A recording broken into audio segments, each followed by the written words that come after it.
we've talked to our next guest many, many times over the years. I don't think he's ever been in studio with us before, or if he has, it's been a long, long time. And once Justin Gard reminded me that he's around this time of year, I said, let's reach out and see if we can get him in studio. And within minutes, former Governor Arne Carlson responded, and here you are. Much appreciated, sir, to have you in studio and with us this afternoon. Thanks for the time. Thank you. Always very much a pleasure. Thank you. You know what I want to do early in our I got a lot of ground to cover, and a lot of it is on subjects I know that you have, as usual, strong opinions about, and that's the beauty of it. I actually, believe it or not, want to go back to the very beginning, 1934.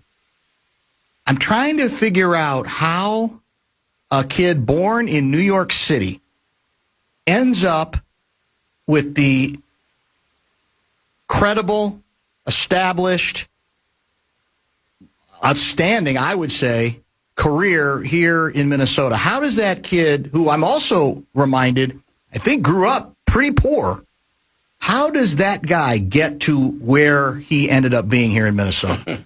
And you have nothing but time. My visa expired, and ICE said, get out of here. No, I was really very, very fortunate. I went to a camp for so-called underprivileged children. Suffice it to say, it led to a scholarship to the Choate School, which led to a scholarship to college. And as a kid, I would look at the atlas and want to know what states had the most green. This is really true. It's amazing how flip I've been about decisions. And it came out, well, it was Michigan, Wisconsin, and Minnesota.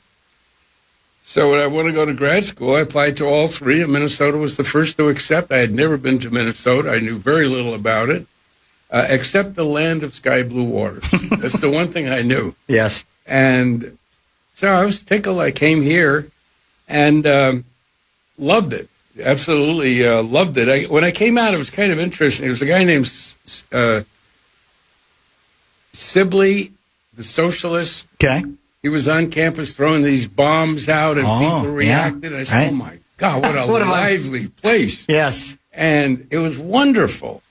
And one of my first trips was over to the medical school. And that was the early stages, if you will, of some exciting medicine that was being done at Minnesota. Lilly High was the big name that came out. And it was just awesome. And I loved the experience. I just loved it. And by the way, go for football. Well, we know how you feel about that. Oh. I mean, I'm wearing my Indiana football shirt today, Governor. I hope you're not offended. Oh. I mean, look. They won the national title. Well, that's it.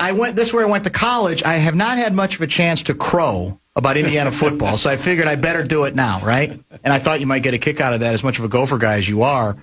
So remind me, too, I don't want to make this is your life, but this stuff does interest me, and I think for a lot of our listeners who maybe don't know a lot of your backstory, I think it's useful. You grew up, what I read was that your father was a caretaker in an apartment building, and you guys grew up in one of your apartments was basically a basement where you're using crates as furniture?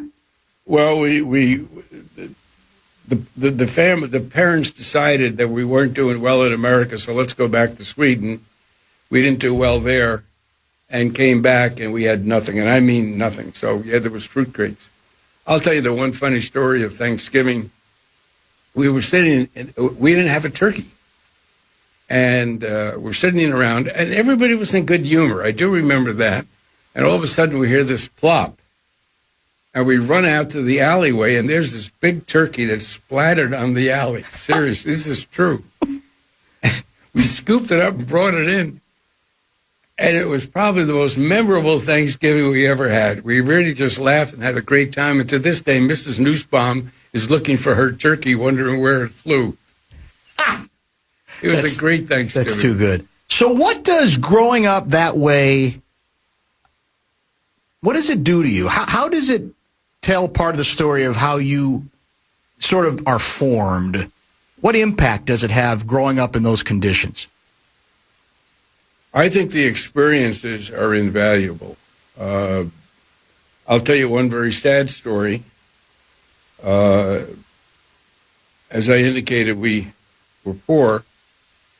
My younger brother got appendicitis. I think he was about 3 years old. And I remember crying as the ambulance came because I was bewildered by what's going on. And they took him to Fordham Hospital in the Bronx. And that's a public hospital and it's supposed to be free. Right. But there's a lot of exploitation. And the doctor said, I won't operate until you come up with some money. And my mother, we didn't have a telephone or anything, so she went down apparently to the church to try to raise a few dollars. Came back, and by 7 o'clock that night, Lars's appendix broke. Oh. And now the poison's going all over his little body. And from that, you begin to learn. Poor is not just the absence of money, but you don't live next door to lawyers or doctors or teachers or professional people. It's the lack of power and the lack of access to normalcy. And so when I listen to Donald Trump berate poor people, that's more than disgusting. It's reprehensible. I truly believe it. I mean this very sincerely. Anybody running for public office should go to a downtown area and live for a few days on minimum wage and get a feel for what it's about. And stop all this nonsense of picking on people who are poor, picking on immigrants, etc. They work very, very hard. My parents worked very hard. My mother held down 2 jobs as a waitress. My father worked hard. And the American dream to them was real. You work hard, try to educate your children, and they'll do well. My parents failed in that respect. But that was the American, and everybody believed in it. There was just a tremendous amount of optimism. I remember during World War II, everybody came together. Nobody complained. Things were rationed, etc., but I never heard a complaint. Kids would go out on Saturday with their little wagons to pick up tin cans, etc., and bring them to the junkyard, get a quarter, and we thought that was wonderful. But that was our contribution to the war effort. I don't think I ever saw America more together than it was during the war. And then when the flag went up with the 1 star, meaning that one son was gone, the community mourned. We had all suffered a loss. And that's the way it should be.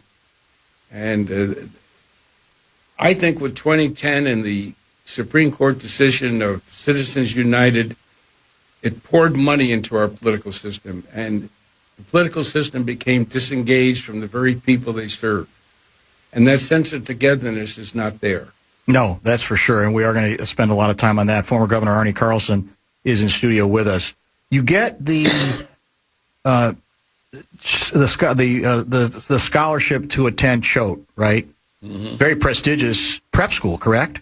Yes. So by then, I mean, was that an intimidating process based on where you came from? Were you looked down upon because of what you came from, or was all of that? Was that not part of what you had, part of your challenges then as you're evolving? Well, it was the biggest transition of my life. This is the home of John Kennedy, Adlai Stevenson, and the wealth. I came in the first day, and they took me aside and said, we want to give you a couple of tests. And one was 2 hours of algebra. I never heard of that word. And then it was 2 hours of grammar. I never heard of that either. So I set the all-time record for the lowest test scores in the history of the school with the absolute certainty that nobody can beat it. But then I was crying on the inside, and I walked back to the cottage and started to pack my bag. I knew that I was going to be on the 6 o'clock train back to New York. And nobody came, and then the kids came back from athletics, and they were all giddy and having fun. They all got dressed and went up to the dining room, and I just kind of tagged along. I didn't know what else to do. Nobody came for me. I was uncertain as to what to do. And then after dinner came back, and there was a sheet on the bulletin board. My name was on it, class assignments. I was in the dumbbell sections, but I was but in. You were there. I was in. I don't think any kid ever walked that campus with a greater sense of joy. But I think what was very, very nice Never once was I asked about what my parents did. Never once did anybody else talk about what their parents did. It was considered very inappropriate. But there were a couple of teachers that did oversee me, if you will, giving me the kind of protection and guidance that I obviously needed. That's massive. That's huge. Looking back on it, I think I was so overjoyed to be there that I wasn't intimidated by the problems you're pointing out now. And I just can't say enough for the faculty and for my classmates and students. They were just truly wonderful. I will tell you one very nice story. My roommate's father, his grandfather had been driven out of Russia in one of the pogroms. And he came to Lynn, Massachusetts, and started a shoe store, which ultimately started to build shoes. Well, the father got the contract for the combat boot to build the inner soles of the combat boot in World War II. And all of a sudden, they were very wealthy. And he found out about my circumstances, and about every 2 weeks, he would send a food package from Feline's department store in Boston, and then he would have a sports jacket. And he would tell Peter, his son, and you give the other one now to Arnie, and you take care of Arnie. I think he gave me my clothing. It was wonderful. Tremendous generosity. It was just wonderful. You know, you mentioned, so you apply to 3 graduate schools. Minnesota says yes. Here you are at the University of Minnesota. You mentioned what the atmosphere was like then. You, I think, are elected to office for the first time in 65, City Council, Minneapolis City Council. Yes. What do you remember about that? And as a Republican, I didn't even know Republicans existed in Minneapolis until they could run for office. I had been a Democrat, and Elmer Anderson was governor, and I became a supporter of his and worked for him, and so I became a Republican. I can't say that I was overly committed to either political party. You've made that clear. Yeah, I've been fairly independent. I love being on the city council. We had no staff, so you had to learn the job yourself. And in Minneapolis, they're aldermen. And the reason they're aldermen is the public expects you to be there 24 hours a day, 7 days a week, and you're in charge of their garbage, make sure the snow plowing and the streets are cleaned, and all their problems become yours. You're about as close to a voter as you can get. It's not about going downtown and sitting in the city hall talking about big public policy. It's really about providing services, if you will, to the people. And I learned so much. And I remember one night going down to make my telephone calls and write letters. There was a light on down the hallway, and I went in, and it was George Martin's. And I don't know if you remember, but George Martin's and Frank Moulton, both conservatives, one Democrat, one Republican, kind of ran the city, largely because they knew everything. And George Martin's was reading the budget. The honest truth, he was reading the big, thick budget. I suddenly realized, oh my gosh. And he came across a couple of items where some of the staff had tucked in some goodies for themselves, including a very healthy extra pension. Oh my. Yes, he caught a lot of stuff. But it taught me a lesson. And that is, start to read your materials.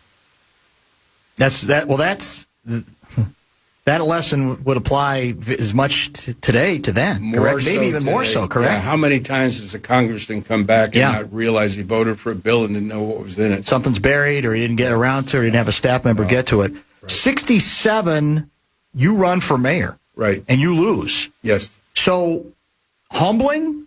Not that bad? More determined than ever? I mean, what do you remember about that whole experience? It was wonderful because, one, it was a close election. 2, I had a lot of friends at the University of Minnesota, and what they did was just absolutely magnificent. Lee Lynch was my roommate, and I was Carmichael Lynch Advertising. And it was a very close campaign, and to this day, I'm eternally grateful for losing. What did it teach you? Well, it taught me, one, I wasn't ready. I would not have been a successful governor. And that was the case of where ambition was larger, if you will, than your competence. So I'm very grateful that I lost. But it was a wonderful experience, and I'm grateful for it.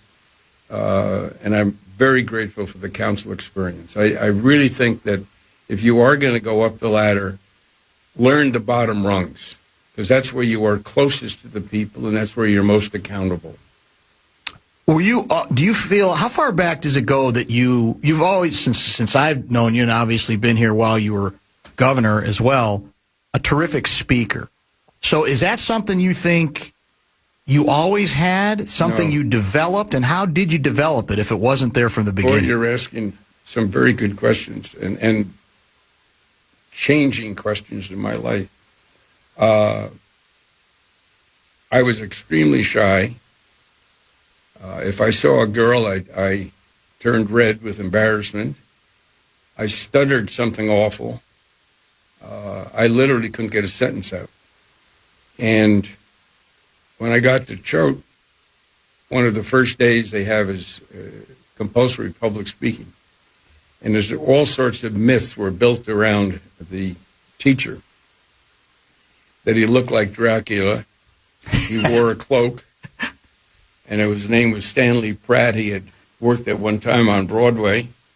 And we come into the auditorium, and it's dark, and very dark in the back, and there's no teacher, no nothing, but there's a light on the podium on the stage. And the class marched in, and by that time you're supposed to have memorized the school song, hymn, etc. And the class sits down, and then he yells out her name, Adley. Adley gets up to the podium and starts to cry. And then the big voice, sit down, Crosby, whatever. And it goes on and on, 2 or 3, and then he comes to me. And I get up to the podium, and I go, and all of a sudden, this voice comes booming, stop. And now out of the shadows comes Dracula. And my gosh, he looks like Dracula. He had a cape. He had very sharp features, and he goes up and walks up the podium, and now I'm starting to become very tense because I knew for a fact that he sucked blood. I was bending to my right, and he comes over and he reaches out, and I flinched, and he put his arm around me. And he pulled me in and very warmly to the class said, I know you've heard the stories. Now this young man, he stutters. His mind is racing. He's nervous. His confidence level. I'm going to work with him. And I'm going to work with all of you. And we're all going to become good speakers together. And I never forgot that. I thought, what a marvelous way to teach. And he would take me aside and slowly get me to mentally slow down. Wow. Talk slowly. The podium is your friend. Always keep a hand on it. And just talk like a human being, but slow down. And it was a magnificent experience. It's teaching at its finest right there, what you're laying out. I mean, here I am, whatever it is, 72 years later, and I recall it as if it was yesterday afternoon. That is remarkable. It was. What would you say as you're settling in and into the governorship over the years, or even if you look back on it now, is there anything you wish you would have known at the start of your first term that you can't possibly know about the job until you're in it? Anything that you go, if I'd known this and this, I could have even done better work than I felt I did. Well, I don't think, I think when history is written, I served 8 years. I think the first 6 months was a very weak performance. By you? By me. How come? Well, I think, one, we were not prepared because we had that short campaign. And I didn't know my staff. I didn't know the commissioners. And frankly, I didn't know myself. And I think that's an important point in case some young people are listening, aspiring to becoming governor. My former wife said something in Time magazine I never forgot because, frankly, it was accurate. I can't stand Arne. He's so nice. I was trying to please... This is Barbara? Yeah, Barbara. I was trying to please everybody. And my obligation wasn't to please everybody. It was to do the right thing. And I remember a couple of friends took me aside and they said, you got to start drawing some lines. And once I drew the line, then you start to govern. And I would say on the health care bill, when the Democrats passed a health care bill with no funding and then had the audacity on the last sentence to say, Governor, you come back with a tax source next year. No, we're not going to. My IQ may be low, but not that low. But from that point on.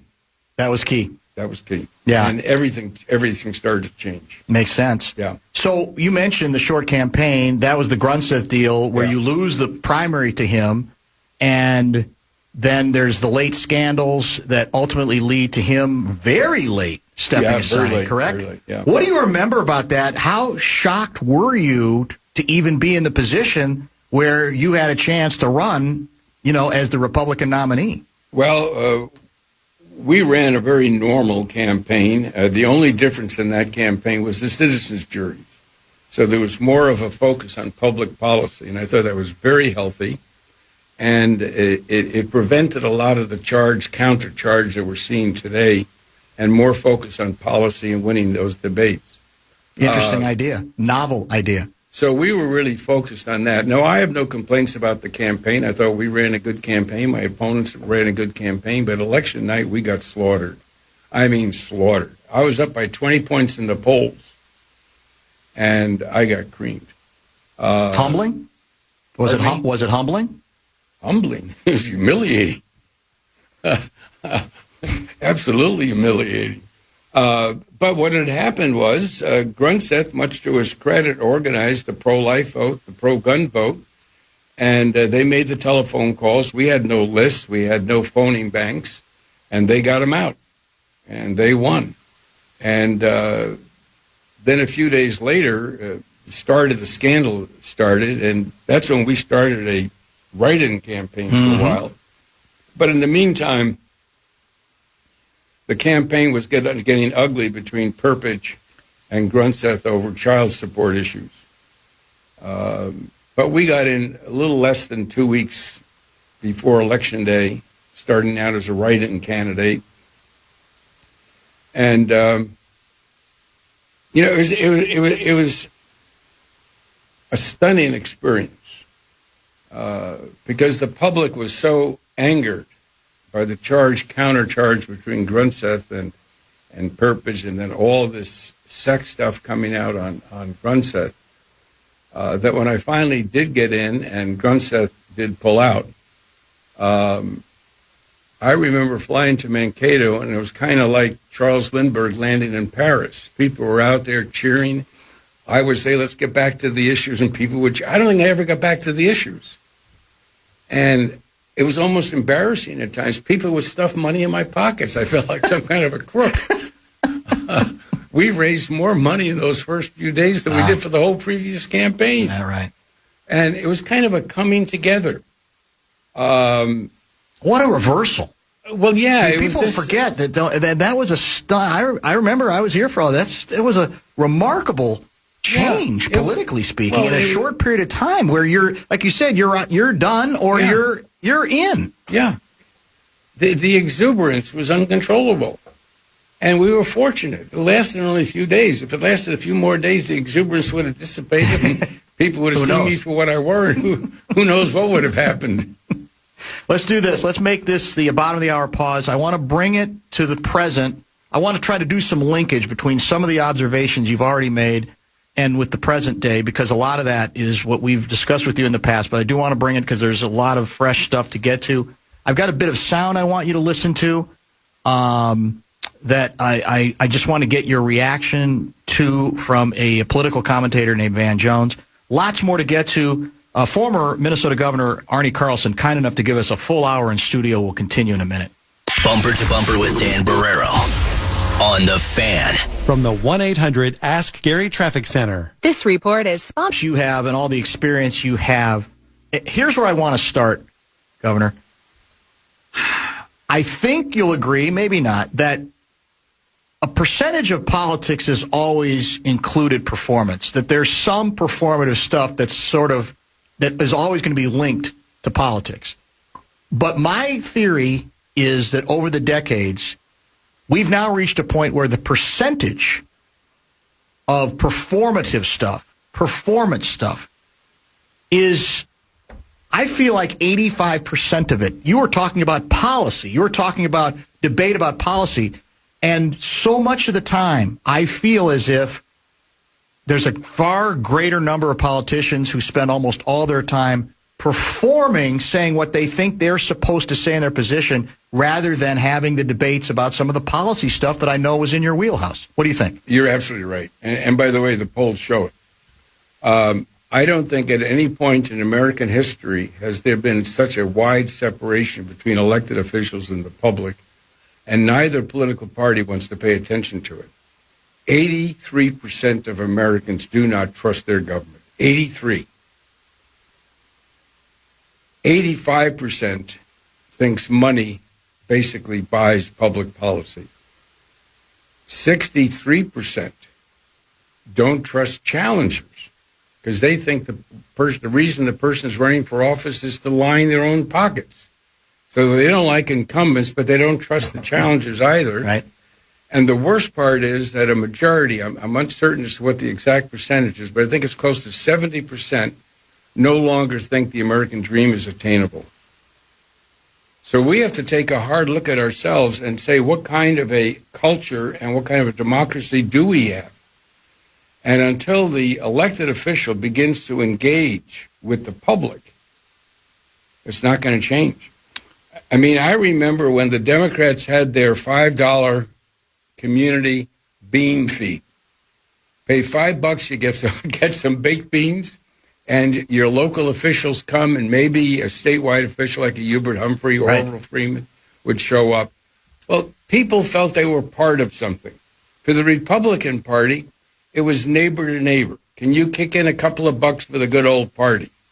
And then they had that one lavish dinner, the $100 a plate dinner, and a national figure came and spoke. And the media was focused on it because it was so expensive. Now, nobody cares about that. It's all special interest money. And unfortunately, the University of Minnesota has documented this in a study. Those special interest money get what they want in terms of public policy. And the word they actually used was that they're able to, quote, shape legislation. So when people say, I feel left out, they are right. They are being left out. And that has to reverse itself quickly. When and why did you leave the Republican Party? I really wasn't very comfortable with it as it moved to the right on social issues. Is this pre-Trump's ascension? Oh, it's long pre-Trump. It has nothing to do with Trump whatsoever. Absolutely not. No. It started when they started to make pro-life an acid test, anti-gay. They were very fierce on that. But more importantly, it was kind of, we are superior and we will separate ourselves from inferior people. And I don't want to get carried away with my analysis, but one of the things I majored in was Germany. And you could see the early stages starting to form. I felt very strongly on, I was given tremendous opportunity, and I wasn't going to turn around and deny that opportunity to somebody else because they had a different skin color or went to a different church. That's not America. I remember how much it meant to our family to come into the United States again and see the Statue of Liberty. Well, I want everybody to feel that way. Everybody feeling welcome. We're not perfect by a long shot, but we are going to grant opportunity. We're going to grant fairness. And I think all this hatred is killing us. What do you believe? You've been very vocal with not just us, with many people that you've been on with over the years about the effect that you think the Trump years as president, the lasting effects that his presidency, 2 terms, has on everything politically here on a national stage? What stands out to you? What concerns you the most? Well, I think he has legitimatized and almost normalized hatreds, suspicions, fear, and taken away all the things that build a community. And we're going to have a whale of a task turning to rebuild. I think the first thing we have to do is separate ourselves from the influence of money and start to really deal with the impact of Citizens United. The state of Connecticut did it with very strong public funding programs. It works. Minnesota hasn't paid attention at all. Both political parties wallow in special interest money. We got to divide that. We got to forbid our legislative caucuses from raising money at all. They're not in the money business. They're in the legislating business. I want them to serve the American people, the people of Minnesota, 100%. And all this nonsense of granting special favors to those with big bucks has got to stop, and it's very, very harmful. And thirdly, term limits. We don't have fair elections. We allow the incumbents to draw the lines. We allow the incumbents to make the rules. And by the way, we allow incumbents to have staff and allow that staff, paid for by the taxpayer, to do all sorts of political things to make certain that we solidify their incumbency. So it's not a fair contest, not by a long shot. Let me ask you about one aspect of the Trump approach in particular, and this is very timely because he just had his speech the other night in which he laid out what he thought was evidence, although I don't really think there really was much evidence, of elections being stolen, about the election being compromised. And what fascinated me was there were a bunch of documents that got released as allegedly part of that deal. And one of the big ones, concluded that one of the more damaging things that a foreign power could do would be to what? Falsely convince the American population that the election had been rigged. Right. And the incredible irony of that, because beyond any foreign entity, that's exactly what Donald J. Trump has spent the better part of the last 6-7 years doing, better than any foreign adversary ever could. Thank you so much for catching that. When I was a child, there was Tokyo Rose. And her great mission was to convince the Americans that they couldn't win the war, to convince troops in battle that it was hopeless, to convince people that their government was turning on them, to sow any kind of seed of suspicion. That's precisely what Donald Trump, he cannot unite. He's not a Lou Holtz. I remember when Lou Holtz came to Minnesota, the whole state was unified. Yeah. I mean, we were one. And then when Lou Holtz said, then he left you. Well, that was slightly different. Yeah, but he said we're going to seal those Wisconsin borders. Right. They're not going over to the Badgers anymore. And I think everybody in the state said, oh, my gosh, Lou, he got up at 5 or 6 in the morning making calls, and you know what? He sealed the border. Mm-hmm. We don't have that now. Now it's all hate, suspicion, lying. How many felonies does he have? 34 felonies. And he's president of the United States. And then the judge who presided, they want to oust him and put him in jail. Let's get one more break in. I want to come back and also talk about, I want you to play that sound I mentioned earlier from a Democrat named Van Jones, who's been a longtime analyst.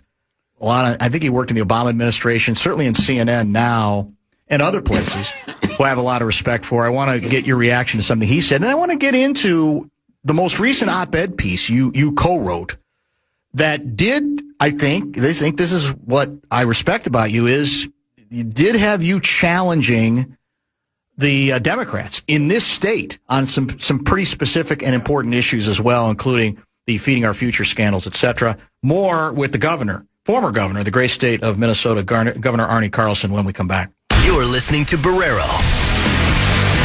on The Fan. Our iHeartRadio Music Festival.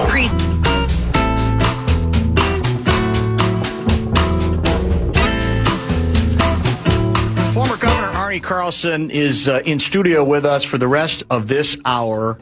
I wanted to play for you, sir, a soundbite from an analyst, a political analyst named Van Jones, who calls himself a progressive, calls himself a Democrat, and is, I think, still on CNN from time to time and elsewhere, just offering up his assessment of the political scene, etc. Because it'll help get us into another area that I definitely want to get your reaction to. Let's listen to Van Jones, in effect talking about what he views as the current battle taking place within the Democratic Party. I've been waiting my whole life to see a youth movement do what it's doing, but it's being hijacked by people who are putting in nutty ideas supporting terrorists, nutty ideas saying that we don't need cops in prison. We can't deport anybody even if they rape somebody. Who said this? Chevalier. If we can't say right from wrong, if we can't say good from bad, if we can't separate progressive ideas from regressive ideas, we're going down the same pathway that has pulled the Republican Party into an unrecognizable shell of itself. And I refuse to let that happen to Democrats. And the other problem... I am a progressive Democrat. You want to talk about prison reform? I've done it as well as anybody, Republican Democrats in the South with Trump. I've done prison reform. I never said have no prisons. Where are you going to put the Klan? I've done police reform. I never said no police. Where are you going to put the pedophiles? Who's going to grab the pedophiles? This stuff is going too far. I've been waiting my whole life. There you go. You get, I think, the sense of it. Do you agree with him? I just never was comfortable with labels. Largely because, one, we usually don't know what the label actually means. I want to see the piece of legislation. Mm-hmm. I want to know the details. I want to know its impacts. I want it openly discussed. But I think labels do nothing more than divide people and fear. I'll tell you one interesting story. Gary Flackney was a legislator, marvelous sense of humor. And he was detecting that everybody was against an ism. In America, we don't like an ism. So he got up on the floor of the House one day and invented an ism. That's the honest truth. And he goes on for several minutes. And there were people agreeing with him. Look at this socialism. All of a sudden, the United States is against socialism. And that's all come from the Trump propaganda machine. And they're equating socialism with the Soviet Union. Well, that's communism. But they forget the United States has a lot of socialism. Public schools, for instance, right. Public transportation. You know what the first battle on socialism was in the United States? Public beaches in Milwaukee. Then public buses in Milwaukee. And then think Social Security, Medicare. Talk about the program and let's leave all the labels out. Well, let me ask it this way then. If there are progressive Democrats, and there are, who come from the DSA, who basically say, we don't need prisons, which is part of what Van was saying, does that speak, do you think, to the majority of even Democrats? Isn't that, I'm very suspicious of the extremes in either party, quite frankly. Yes, I fully agree. It's nothing more than ignorance being verbalized. Or performance. Yeah. Again. You're not going to abolish prisons. You're not going to abolish police departments, etc. Or the borders. Foolish. Yeah. No. But if you have a law, enforce it. So the last piece you wrote, we quoted from it extensively, Star Tribune. I think there were three of you who wrote it, correct? Was it two or three? I can't remember. I think there were three. Why? And I read it as a challenge to the Dems in the state. Don't blow this. You have a great opportunity, but don't assume that because the other party is on the run that if you mishandle this, you're going to end up paying for that. I'm not sure that's possible in this state with Republicans, Governor, with all due respect, because my pillow guy is apparently one of the front runners, but I'll leave that aside for a moment. But why was that such an important message for you to deliver? Well, because I think right now the state Democrats are in big trouble on the issue of fraud. They refuse to acknowledge it, and they refuse to investigate it. The public is angry, and rightly so. And they're entitled to know who gave the illegal orders to those supervisors to tell the whistleblowers who suspected fraud to ignore it and do nothing. That's an illegal order. It violates Minnesota law. It should be enforced. But the Attorney General and the Governor have chosen to do nothing. And Does that bother you? It bothers me immensely because you can't criticize the other side for doing that and then do it yourself. But much more importantly, it contributes to the lack of trust. People work very hard for their tax money. And I don't care whether it's $100, $500, or $4 billion. Public officials have an obligation to fully protect it. And when a mistake is made, acknowledge it. When somebody blows the whistle, you follow the law and you go out and you investigate. And it was not investigated. We have an attorney general who should be doing that, not being silent. We have a governor who should acknowledge a terrible mistake and come very clean on it. And that hasn't happened. Are we ever, my sense of it is we're never going to get to the bottom of it, the full story. Well, I think I'm more fearful that it will be brought up in the general election, and then we'll see what's, it'll be like Maine, except this time you don't have enough time to rectify the problem.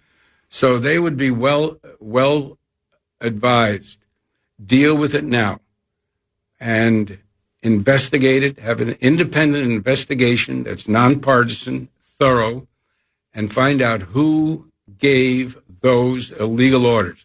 There's only two places it could have come from, the commissioner, and then if it was the commissioner, did he act alone, or was he directed by the governor? One of the points I've made since these scandals broke was that these programs are, I think, fueled by a belief that there's great generosity in this state. Right? Yeah. And so if you're a Democrat, if you're a DFLer who believe in that concept, my argument has been you should be angrier about this story than the Republicans. Exactly. Because the money wasn't getting to the people that you wanted to get it to. Thank you. That's what a colleague of mine just wrote this morning, Tom Berkman, a former Democrat legislator, said exactly the same thing. And it makes people not want to give to the charitable organizations that do take care of it. No, it's a true honor to be a public servant. You are going to make mistakes. When you do, acknowledge it and correct it. But the minute you engage in a cover-up that's illegal and you have really stabbed the very public you said you wanted to help, and this is a crisis that I'm fearful is going to hurt every Democrat running for any office throughout the state. And they may as well come clean right now and have a full and complete investigation on it. Let me ask you one other national political question that's become very fresh and I think increasingly important, certainly, especially, I think, on the Democratic side. And that's the question of Israel, the question of what our policy should be. There are stories written almost every week of individuals who are afraid publicly to say that they stand with Israel or they believe that Israel has a right to exist. This has become a massive issue in parts of the Democratic Party. So what do you make of it, and where is this headed, and what's the right thing to do or the right approach? Well, I'm not so sure I can answer that question, but I'll give it as good a stab as I can. I think it's important on any issue to lay out your principles, your interests, and your guidelines, and then to work, in this case with Israel, on what they are. You are not their military. You are not their arsenal, but you will help them as long as their goals and objectives are in sync with yours. And we haven't done that. And the result is it's a mishmash. We did the same thing on fraud. We didn't enforce the guidelines. We didn't enforce the law. And it became a mess. That's not good governance. What we have lost in America is largely as a result of this money flooding in and bending everything to assist the wealthy and the powerful. We've lost competency. I know the older generation always looks at the younger and say, well, when we were there, we were better. But you know what? When Wendell Anderson was governor, Minnesota was on the cover of Time magazine, and I'll never forget one headline, "The State That Works." Here we are in the middle of Watergate. Government is proving to the people it's not working well, and Minnesota stood out as the state that works. And it wasn't just Wendell Anderson. I think he was a fine governor. But the business community was there, the labor community was there, the educational community was there. We were one. Why didn't we become one on fraud? Acknowledge mistakes have been made, and here's who's held accountable, and here's the punishment that's going to be accorded them. And if it's an elected official, then they should resign or impose upon themselves some fine. They didn't do that. They covered it up and tried to stonewall it, and that's a losing proposition. All the public wants is authenticity.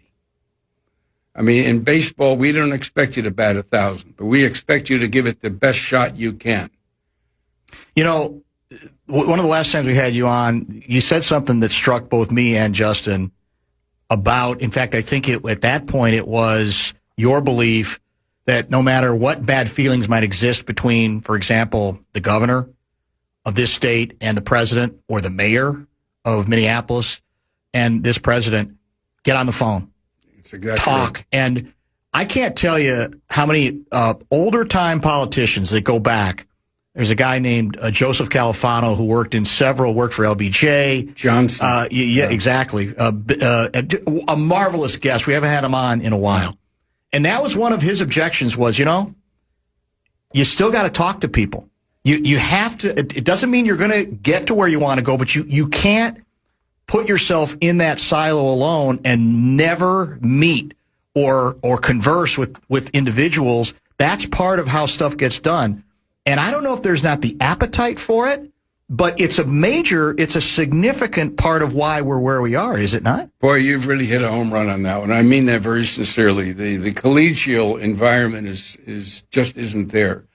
I remember when I was on Humphrey's campaign staff, and I spent a few days in Washington.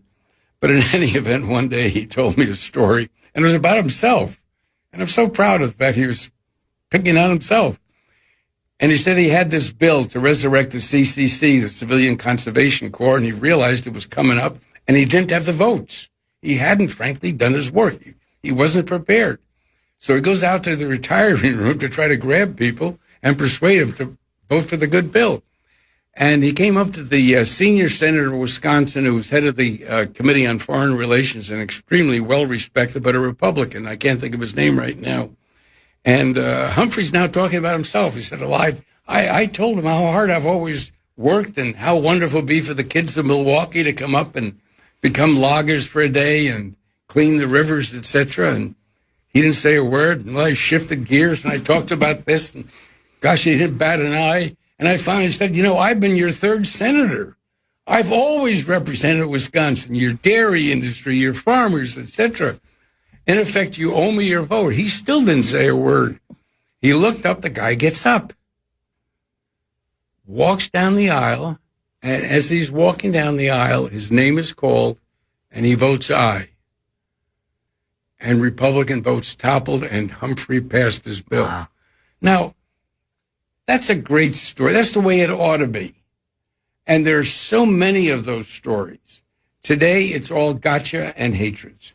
As we wrap up, the Minnesota politician, local, regional, national, no matter how big they got, that you have admired the most, does a particular name come to mind? Well, as a youngster, I was madly so impressed with Farello LaGuardia, the mayor of New York. Okay. I truly adored him.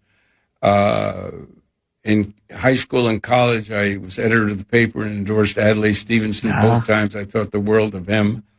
I would have to say I have tremendous respect for Hubert Humphrey, Gene McCarthy, Nelson Rockefeller. Elmer Anderson was the one who brought me in. Yep. Remarkable. Harold Levander. I loved Al Quie. Al Quie was a very good human being. But I would have to say, if I had to pick out a Politico, I'd pick Walter Mondale. I think he would have been a splendid president because he didn't react in the moment. You couldn't get him on a radio show and say, well, are you going to vote for this or that? He would always say, well, let me think about it. Because he always wanted to know the ramifications. He wanted to talk to people. Mm-hmm. He wanted to sift. And he had a very good heart and a very good mind. I asked him one time what vote. It's the only time he spoke quickly. I asked him what vote did he most regret, and I got an instant answer, Vietnam. Mm. And I think part of that was the fact that he put loyalty to both party and people over the well-being of the country, and I think he deeply regretted that one. That's a good list. That's a lot. And, you mentioned Eugene McCarthy. I've told this story on air a couple times. About several years ago, the Paul Newman, Joanne Woodward estate, they had one of those estate sales where they put a bunch of stuff up for auction after they'd both passed away. And I guess the family had said, okay, we want to get rid of some of this stuff. And I've never been a big bidder on stuff like this, but I noticed that one of the things they had up for bid was a framed letter from Eugene McCarthy to Paul Newman and his wife, Joanne Woodward, thanking them for their support as Gene was about to head to the Democratic Convention in Chicago of 1968. It's one of my prized possessions. I've got that in the kitchen. I can't. It's just there's so much history behind that moment. Yeah, there were so many good people. I mean, I look at the legislature. I learned so much from Ernie Lindstrom, who really cleaned up the Republican Act in the legislature. He was marvelous. Henry Savacool was marvelous. Martin Sabo was a superb leader. There were so many. And there were so many that took the time to help you. That's gone today. I don't know how you can be in a legislature and not have a collegial environment. Yeah. I'll tell you just one last story that sticks with me. The president of Oklahoma, I don't know if he's still the president of Oklahoma University, was Senator Boren. Mm-hmm. Remember him? Yep. And in his first year there, he was casting a vote, and he gets a tap on the shoulder, and it's the Senate Majority Leader and a Republican, and Boren was a Democrat. And here the Republican says, you may want to look at page, 94, paragraph 3. Oh, my God, that's good for Oklahoma. So he switches his vote. So here was a Republican majority leader helping a rookie Democrat avoid a mistake. Today, no tap on the shoulder, nothing. And within 2 days, ads all over Oklahoma blasting that poor might be a shiv in the back instead. You're exactly right about that. But it also means, and when you look at who passed the Civil Rights Bill, it was really LBJ at his best. That's true. Going down to Ev Dirksen. And between it, you get the two of those to agree on something, you will win. And they were both very genuinely committed. And I'd like to see us go back to those days where you could have that level of cooperation. Last question, I promise. What is the secret? What is the Arne Carlson secret to longevity? Darned if I know. You're asking the wrong person. Well, no, you're 91 years old. You must. There must be some secret you can pass along to us. Well, I wrote a column on Facebook about a very dear friend, and his message basically was gratitude. And I am so grateful because so many hands reached down to help, and I really want my children, my grandchildren, I want all children to have the same opportunities that I had. I'd like to see us get back to the best in America. I've been doing radio on this show and with Chad Hartman for about 35 years. This is as pleasurable a time in studio I've had with anybody. I can't tell you how much I appreciate the generosity of your time. Delighted. And be well, and we'll stay in touch one form, or maybe phone next time, but we'll stay in touch. Wonderful. Thank you so much. Thanks again, Governor. Much appreciated. Top of the hour pause, top 5 at 5 yet to come, and much more. Don't go away. Bumper to Bumper with Dan Barrero on The Fan. From the 1-800